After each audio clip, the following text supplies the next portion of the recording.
بسم اللہ الرحمن الرحیم۔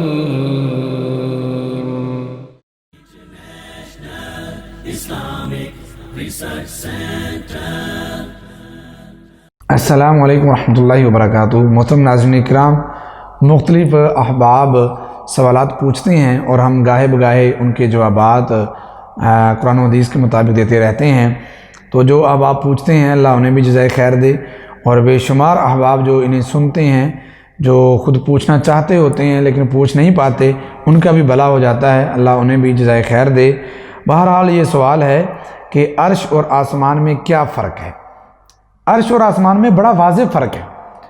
آسمان یوں سمجھ لیں کہ ہمیں جو نظر آتی ہے، یہ جو نیلی چھت ہے، یہ ہے آسمان دنیا جو ہمیں نظر آتی ہے، یہ آسمان ہے۔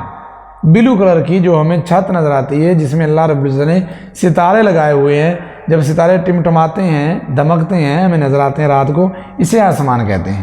اور جو اللہ کا عرش ہے وہ تو بہت بلند ہے، بہت بلند ہے۔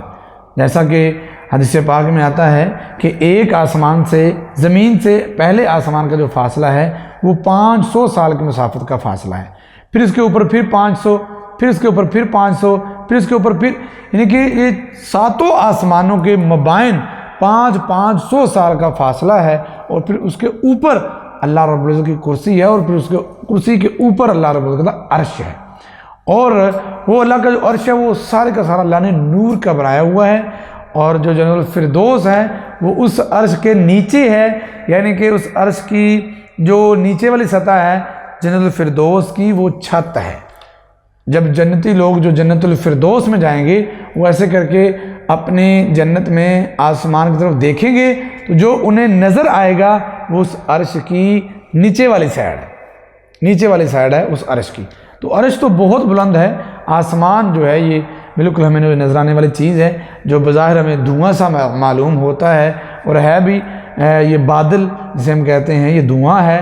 ان میں اللہ رب العزت نے بے شمار سسٹم رکھے ہوئے ہیں، انہی پہ اللہ رب العزت ستاروں کو ٹمٹماتے ہیں، انہی میں سے بارش کو اللہ رب العزت برساتے ہیں، اور انہی میں سے فرشتوں کا نزول بھی ہوتا ہے۔ اور اس آسمان میں مختلف دروازے بھی ہیں، اور ان میں مختلف منازل بھی ہیں۔ یہ ساری کی ساری جو اللہ رب العزت نے بنائی ہوئی ہیں، ہم ان سب کو مانتے ہیں، اور بادلائل جیسا کہ ہمیں قرآن و حدیث نے بتایا ہے، ہم اس پر ایمان لاتے ہیں۔ اور یہی اللہ رب العزت کی بات، ذات اور صفات پر ایمان لانا ہے۔ ہم اللہ رب العزت کی ذات کو ان تمام چیزوں کا قطعاً محتاج نہیں سمجھتے۔ یہ ساری کی ساری چیزیں اللہ نے انسان کی عبرت کے لیے، انسان کی نصیحت کے لیے بنائی ہیں۔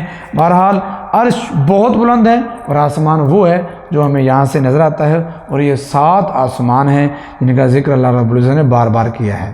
اللہ رب العزت مجھے آپ کو سمجھنے کی توفیق عطا فرمائے۔ ھذا ما کان عندی واللہ اعلم بالصواب۔